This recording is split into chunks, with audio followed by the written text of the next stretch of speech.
Tout chrétien ayant part dans l'interreligieux sait que l'islam identifie le paraclet annoncé par le Christ à Mahomet. Une telle identification est bien entendu une pure hérésie, pour ne pas dire une bêtise sans commune mesure. Le Nouveau Testament l'identifie clairement au Saint-Esprit, et cette venue sera réalisée lors de la Pentecôte en Actes des Apôtres, chapitre 2. Nous ne nous arrêterons pas dans cette étude sur les arguments fallacieux, voire risibles, visant à identifier Mahomet au paraclet. Nous allons plutôt apporter des éléments nouveaux, jamais apportés dans l'interreligieux relatif à ce sujet. Dans le patrimoine islamique, tout un pan a été dédié à l'histoire des prophètes ayant précédé Mahomet. Mais qui s'est intéressé à savoir comment la littérature islamique rapportait le récit de la Pentecôte? Nous allons regarder comment cette catégorie spécifique de la littérature islamique informe les Mahométans de l'histoire des apôtres. Le plus accessible au grand public étant l'ouvrage intitulé Al-Bidaya ou Al-Nihaya du célèbre Ibn Kathir. Mais d'autres, plus antérieurs à Ibn Kathir, composèrent aussi des ouvrages ayant pour vocation de raconter l'histoire des prophètes, des rois, des royaumes ayant précédé l'existence de Mahomet. Dans cette vidéo, nous allons voir comment, pour pallier au problème du Saint-Esprit, l'islam a dû falsifier l'histoire des apôtres.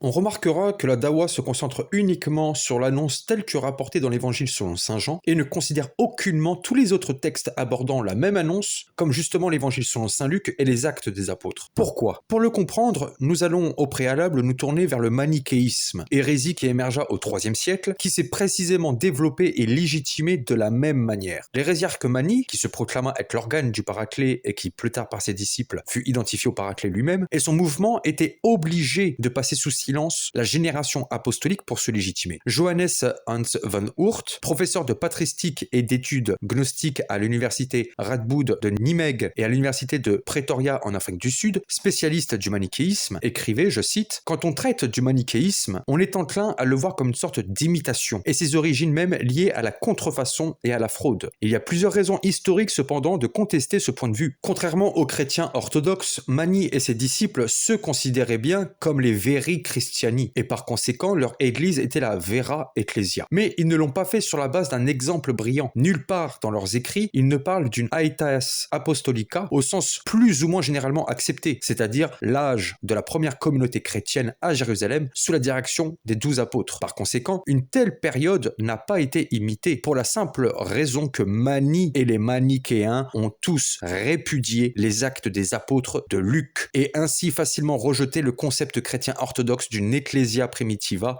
idéalisée. Ce que Mani a provoqué, cependant, a été la proclamation d'une nouvelle révélation. Fin de citation. Ils étaient donc dans l'obligation de taire la génération des apôtres durant laquelle la promesse de l'envoi du paraclet fut réalisée. Nous pouvons voir par exemple dans l'œuvre manichéenne se nommant Kephalaïa, c'est-à-dire chapitre ou titre en grec, que Luc 24:49 fut clairement falsifié. Nous y lisons, je cite, « Au bout de 3 jours, il, Jésus, est ressuscité des morts. Il est venu vers ses disciples et leur était visible. Il leur a donné un pouvoir, il leur a insufflé son Saint-Esprit. Il les a envoyés à travers le monde entier pour qu'ils prêchent la grandeur. » Fin de citation. Les Kephalaïa suivent dans ce passage qui s'inscrit dans un résumé de la vie et passion du Christ, le diatessaron de Tatien. Nous voyons dans le passage souligné que le texte fusionne Luc 24:49 et Jean 20:22 de sorte à faire comprendre que lorsque Luc 24:49 précise que Jésus donna un pouvoir aux apôtres, cela signifie qu'il leur souffla le Saint-Esprit. Or, le commentaire de saint Éphrem sur le diatessaron ainsi que les différentes versions vernaculaires du diatessaron attestent de Luc 24:49 tel que nous l'avons dans le Nouveau Testament et témoignent que le diatessaron démarque bien la promesse de Luc 24:49 et l'action de souffler du Saint-Esprit. Ce sont deux choses différentes. Luc 24:49 enseigne que Jésus demanda aux apôtres d'attendre à Jérusalem jusqu'à ce que le Père envoie la puissance promise. Selon Luc 24:49 donc, la puissance que les manichéens savaient être le Saint-Esprit n'est pas donnée lorsque Jésus souffle sur les apôtres. Nous verrons à quoi fait allusion cette action de Jésus dans une autre vidéo. Les Kephalaïa retranchent donc sciemment des informations dans le verset, montrant clairement que Luc s'inscrit dans le sillage de la promesse du paraclet. On reformule Luc 24:49 en supprimant la dimension d'annonce pour l'assimiler à Jean 20:22 et présente le don de la puissance comme immédiate, donnée au moment même où Jésus revient après 3 jours et parle aux apôtres en Jean 20:22. De cette manière, toute l'histoire de la première génération racontée par les actes des apôtres, où effectivement la promesse de Luc 24:49 se réalise lors de la Pentecôte, est balayée. La réalisation de la venue du paraclet lors de la Pentecôte est sciemment occulté. Ce faisant, Mahdi pourrait être présenté comme le paraclet. La Dawa opère de la même manière pour légitimer Mahomet. Elle nie la génération apostolique, pourtant louée par le Coran, afin d'identifier le paraclet à Mahomet. Elle niera tout l'épisode rapporté par saint Luc démarrant au moment de l'apparition au milieu des apôtres, donc Luc 24, 46 à 49, en passant par Actes chapitre 1, verset 1 à 9, où le Christ annonce qu'il enverra le Saint-Esprit promis par le Père, et se terminant en Acte 2, verset 14 à 36, où saint Pierre proclame que la promesse se réalise. Un mahométan peut-il imaginer un seul instant comme légitime un quelconque individu venant des siècles après les premiers compagnons, et qui, pour se légitimer d'être une figure majeure de l'islam, met sous silence la génération entière de ses premiers compagnons? Impensable. Il commettrait là un immense manque de respect envers les Sahaba, si ce n'est une hérésie. Et pourtant, ces prédicateurs n'hésitent pas à le faire avec les apôtres du Christ, avec les alliés d'Allah. Nous pouvons relever le phénomène manichéen de la Dawa en comparant simplement les œuvres mahométanes relatant l'épisode de la Pentecôte.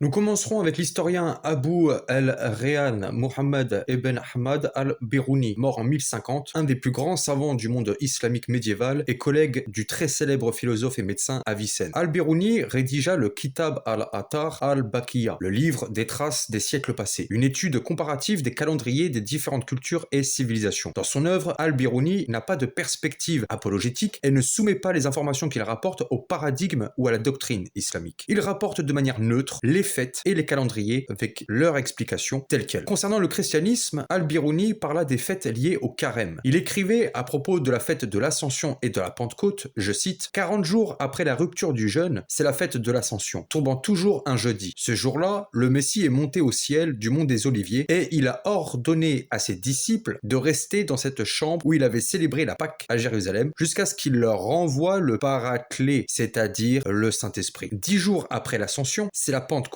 Toujours un dimanche. C'est le jour où le Paraclet est descendu et où le Messie s'est révélé à ses disciples, c'est-à-dire aux apôtres. Puis, ils ont commencé à parler des langues différentes. Ils se sont séparés les uns des autres et chacun d'eux est allé dans ce pays avec la langue dont il s'inspirait et qu'il pouvait parler. Fin de citation. Al-Biruni définit la fête de la Pentecôte, comme la Bible le fait, comme étant l'arrivée du Saint-Esprit identifié au Paraclet. La nature même de son propos, à savoir de raconter la praxis et l'origine des fêtes, l'oblige à raconter ces détails, à suivre ce que relatent les récits néo-testamentaires et qui se reflètera à travers les fêtes chrétiennes. En somme, parler de la fête de la Pentecôte sans parler de la venue du Paraclet n'aurait strictement aucun sens. Il faut aussi préciser qu'Al-Biruni ne restitue pas l'histoire des prophètes d'un point de vue mahométan ou supposément d'un historien islamique, mais bien la praxis des autres religions et ses bases. Ce sont deux choses différentes. Il ajoutera à cela la précision tirée de la tradition syriaque sur Acte 2 que les apôtres allèrent prêcher dans les pays dont ils avaient reçu le don d'en parler la langue par le Saint-Esprit, lors précisément de la Pentecôte. Il est important de souligner ce détail car nous le retrouverons dans les œuvres des autres auteurs que nous allons aborder dans cette vidéo. En effet, alors que les traditions latines et grecques affirment que chaque apôtre pouvait parler toutes les langues, je vous renvoie par exemple à saint Augustin, la tradition syriaque précise que chaque apôtre parlait une langue spécifique. Par exemple, chez Sévère d'Antioche, dans son hymne sur la Pentecôte, dans l'histoire syriaque de Jean de fils de Zébédée datant du 4e-5e siècle, dans la Doctrina Apostolorum du 5e-6e siècle, ou encore de la Cave au trésor du 5e siècle. Après Al-Biruni, nous allons nous tourner vers l'historien et jurisconsulte arabe au service des sultans mamelouks d'Égypte, Al-Nouari, et son encyclopédie. Il écrivait, concernant les fêtes coptes, je cite, « Le jeudi de la quarantaine, cette fête est appelée par les Syriens Al-Soulak. Elle a lieu 42 jours après la fin du jeûne. Ils prétendent que le Christ, sur lui soit le salut, s'éleva en ce jour au ciel, après sa résurrection, alors qu'il était entouré de ses disciples, et il leur a prédit la révélation du Paraclet, c'est-à-dire du Saint-Esprit. La fête de la cinquantaine, c'est la fête de la Pentecôte, célébrée 50 jours après la résurrection. Il croit que le Saint-Esprit s'incarna ce jour pour se manifester aux disciples. Il leur inculqua des langues différentes. Chacun d'eux se dirigea vers le pays où l'on parlait la langue qu'il venait d'acquérir, et ce pour prêcher la religion du Christ. Fin de citation. Tout comme Al-Biruni, Al-Nouairi relate les fêtes et leur origine. La nature même du sujet l'incombe à relater la venue du Saint-Esprit comme réalisant la promesse du Christ, annonçant la venue du Paraclet. Ces deux textes seront notre curseur qui montreront tout le travail rédactionnel que la littérature mahométane opérera sur le sujet. Regardons maintenant ce qui se passe lorsque les historiens mahométans relatent l'histoire de Jésus et des apôtres, et notamment l'épisode de la Pentecôte, et ce d'après leurs sources.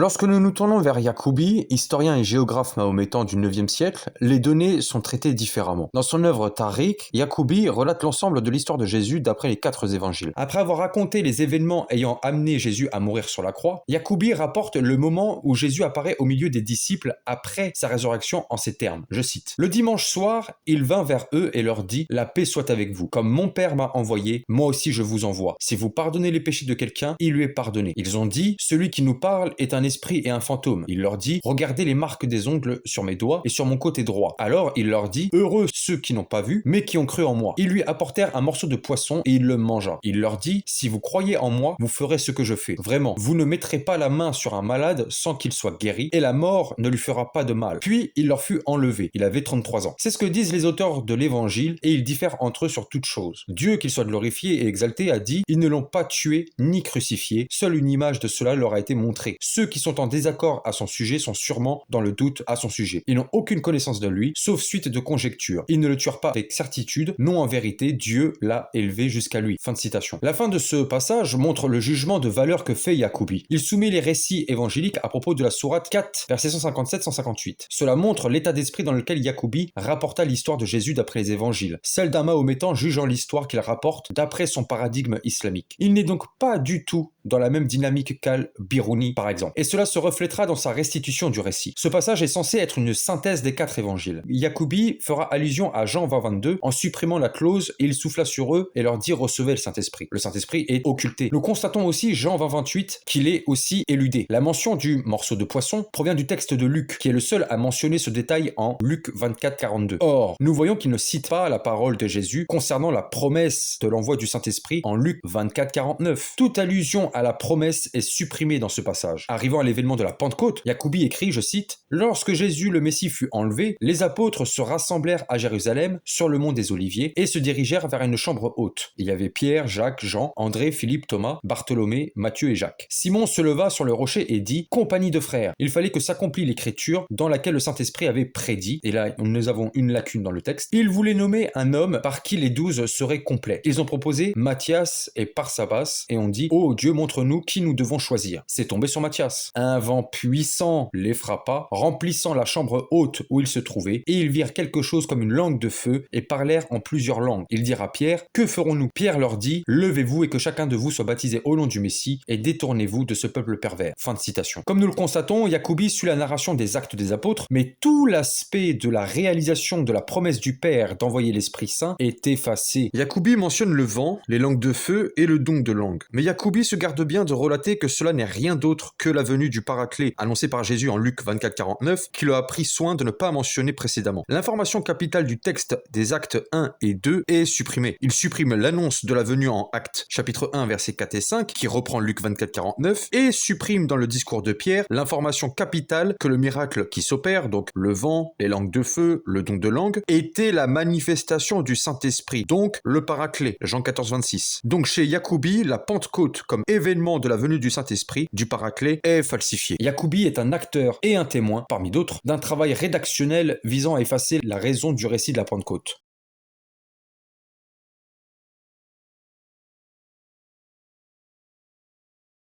Abd al-Jabbar, mort en 1025, est un des célèbres théologiens de l'école Mu'tazilite. Abd al-Jabbar voulut critiquer le tawatur, c'est-à-dire la transmission d'une narration ou d'un texte religieux par un groupe de narrateurs à un autre groupe de narrateurs, génération après génération et ainsi de suite. Des récits du Nouveau Testament et de la tradition apostolique. La particularité de cette critique est qu'elle fut mise sous forme d'histoire. Et Abd al-Jabbar prendra pour exemple la conversion des nations. Il expliqua, selon lui, comment les chrétiens en sont venus à croire à l'événement de la Pentecôte. Il écrit, un autre répondit et dit, communauté chrétienne, savez-vous pourquoi il y a eu des chrétiens parmi les Arabes, les Égyptiens, les Éthiopiens et d'autres? Ils ont répondu non. Alors il dit, mais je sais, et si vous étiez chrétiens, vous le sauriez. Ils l'interrogèrent et il les informa en disant, les premiers pères passèrent une nuit parlant tous la même langue. Alors chacun d'eux pouvait parler dans la langue de l'une des nations. Chacun d'eux se rendit dans cette nation qui parlait cette langue. Il les appelait à la conversion dans leur langue et leur provoquait des merveilles et des miracles. Sinon, dites-nous pourquoi les Arméniens, les Arabes, les Égyptiens, les Éthiopiens sont devenus chrétiens. Ils disent « je crois ». C'est une preuve claire. Alors, ils écrivirent ceci, l'enregistrèrent et en firent une fête et un souvenir. C'est là le fondement de la chose, sa cause et son origine. Ainsi, il devient immortalisé et diffusé. Puis les âges passent, les périodes avancent, et alors ils prétendent que c'est quelque chose qui a son fondement dans le témoignage des nations, car il n'est plus possible de mentir sur quelque chose qui s'est produit il y a longtemps. Fin de citation. Nous constatons que la Pentecôte est juste évoquée indirectement par la mention de la fête de la Pentecôte et de cette nuit où les apôtres auraient eu la faculté de parler toutes les langues. Abdel-Jabbar mentionne, comme Yacoubi, le don de langue, mais se garde bien de dire que cela est dû à la venue du Saint-Esprit réalisant la promesse du Père. C'est un non-sens, puisque le don de langue est la manifestation de la venue du Saint-Esprit. Falsification qui efface, là encore, la venue du véritable Paraclet, le Saint-Esprit.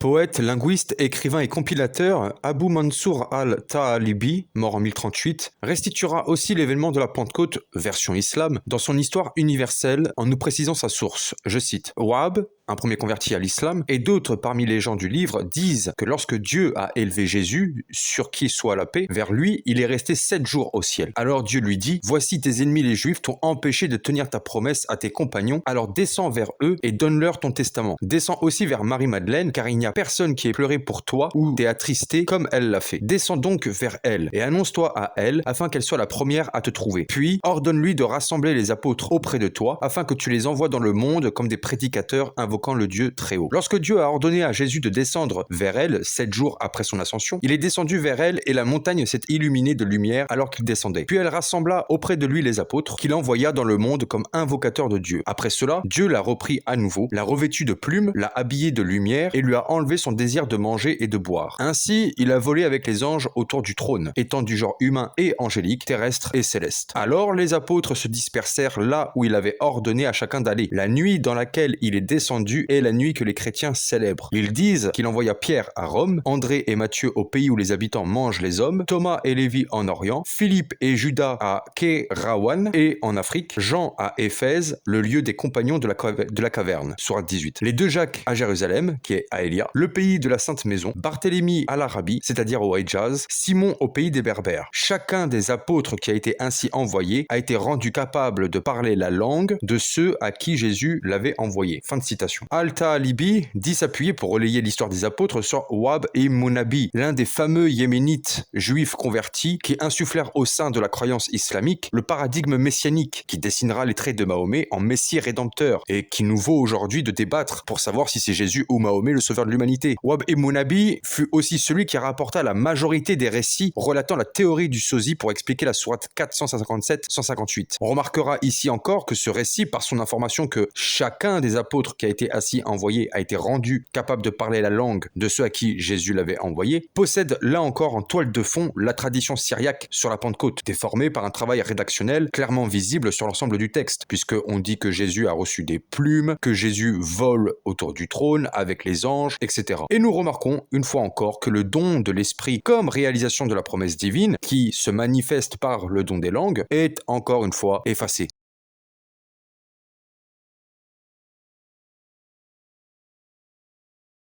Dans ses Qisas al-Anbiya, le cadi, c'est-à-dire juge islamique Rabgouzi, qui a vécu entre le XIIIe et XIVe siècle, relata cet épisode. Je cite, « Dieu a parlé, il est exalté. Ô Jésus, je suis sur le point de te faire mourir et de t'élever vers moi. Je t'éloignerai des incroyants. Les mots descendirent. Ô Jésus, je vais te faire dormir et te faire monter. » Donc au ciel. En entendant ces paroles, Jésus dit aux disciples, « Le moment est venu pour moi de me séparer de vous. Voici mon dernier conseil. Le Seigneur, exalté soit-il, vous enverra vers le peuple. Obéissez au Seigneur. Il est puissant et glorieux et vivez honnêtement. Agissez avec douceur envers le peuple et si vous rencontrez des difficultés, soyez patient. Marchez parmi le peuple comme une brebis parmi les loups. Ne leur faites pas concurrence pour les biens du monde. En toute chose, agissez selon le commandement de Dieu. Ayez confiance dans le Seigneur, il est puissant et glorieux. Il vous assistera et vous empêchera de devenir abject. Il vous fournira des preuves et il fera compter vos paroles. 2 groupes de personnes vous seront hostiles. D'abord, les rois. Deuxièmement, les femmes. Laissez ce monde aux rois et soyez à l'abri de leur cruauté et de leur tyrannie. Mais en ce qui concerne concerne les femmes, jeûnez et vivez chastement. Et si on vous gifle sur la joue, avancez l'autre joue. Levez-vous tôt le matin et, quel que soit le pays où vous rendez, appelez à la fois dans la langue locale. Simon est votre chef. Fin de citation. Comme les autres, il garde la mention du message en plusieurs langues et efface complètement la Pentecôte pour ne laisser place qu'à un récit ne laissant pas voir l'intervention de l'Esprit Saint à ce moment-là, et qui plus est en vue de réaliser la promesse du Père. C'est encore une fois une réécriture de l'histoire des apôtres.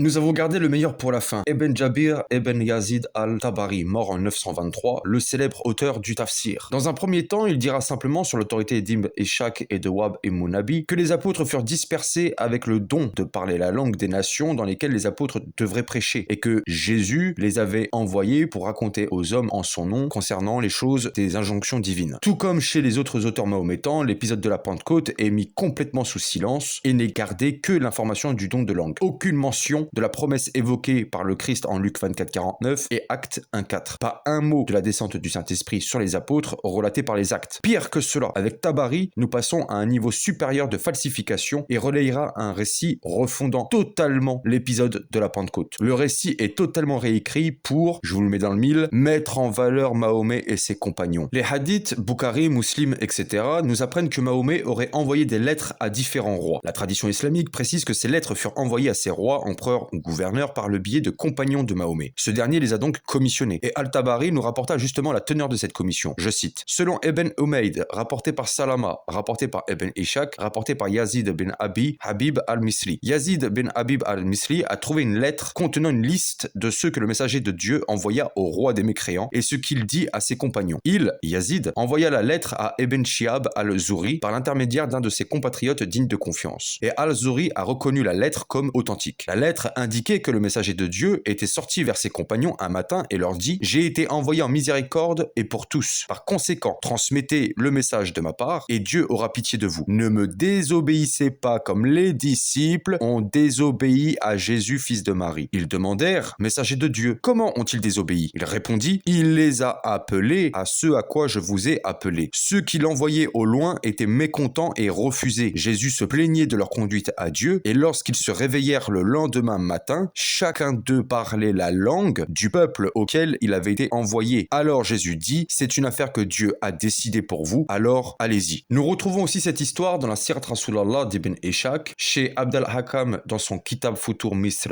wa Akbarua et Ibn Sad dans son Kitab al-Tabakat al-Kabir. Ibn Kathir relayera aussi dans sa Sirat al-Nabawiya la comparaison entre l'envoi des messagers par Mahomet et les disciples de Jésus sous une forme condensée. Ce récit rapporté par Tabari et d'autres, où Mahomet commissionne ses compagnons auprès d'autres nations pour les inviter à embrasser l'islam, compare ce processus du prophète arabe avec l'envoi des 12 apôtres par Jésus-Christ. Le texte met par conséquent au même niveau la prétention universelle de Mahomet et celle de Jésus qui est ici clairement le référentiel. Outre la problématique que ce parallèle messianique puisse engendrer, notamment sur la vision de l'islam considérant le message de Jésus uniquement destiné aux enfants d'Israël, nous sommes interpellés par l'instrumentalisation du rapport entre Jésus et ses disciples pour mettre en valeur celle de Mahomet et de ses compagnons. Cette instrumentalisation passera par une refonte totale de la commission de Jésus en isolant l'information du don de langue qui, comme nous le constatons, est repris de la tradition syriaque. Les apôtres sont décrits comme des récalcitrants à l'idée d'être envoyés loin de leur foyer. Jésus se plaint de cela et le don de parler en langue de chaque pays devient une réponse de Dieu pour imposer la commission aux récalcitrants. Le don de langue est complètement isolé de son origine, n'est plus la manifestation de la venue du Saint-Esprit promis par le Père, mais un signe que Dieu impose pour les apôtres récalcitrants à l'idée de devoir partir dans des contrées lointaines. Récit ironique lorsqu'on sait, comme saint Jean Chrysostome l'avait relevé, la docilité des apôtres concernant leur mission. L'épisode de la Pentecôte est complètement effacé pour laisser place à celui où les apôtres reçoivent le don de parler des langues étrangères à cause de leur rébellion. Cette présentation, effaçant complètement la vraie origine du don de langue, à savoir la réalisation de la promesse du Père d'envoyer le Saint-Esprit, donc le Paraclet, a pour but de mettre en avant la mission de Mahomet que le texte prendra soin d'assimiler à celle de Jésus, lui donnant ainsi un caractère clairement messianique. Ne voyez-vous donc pas toute la fraude de cette entreprise ?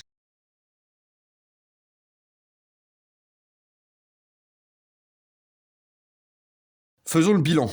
Nous constatons que, comme les manichéens, les historiens mahométans réécrivent l'histoire de la Pentecôte, voire l'effacent complètement pour la remplacer intégralement par d'autres récits. Le point commun à toutes les versions que nous venons de voir est la suppression d'une part de l'annonce de la venue du Saint-Esprit et d'autre part sa venue expliquant le don de langue, don que ces auteurs gardèrent pourtant. Ils mentionnent juste, comme le firent les Képhalayas, que Jésus envoya les apôtres dans le monde, mais se gardent bien d'informer la raison pour laquelle les apôtres ont reçu ce don. C'était la venue du Paraclet. C'est donc tout un travail rédactionnel que l'islam opère en vue de nier des textes explicites. Le Saint-Esprit est le Paraclet et sa venue se manifestera par les langues de feu et le don de langue.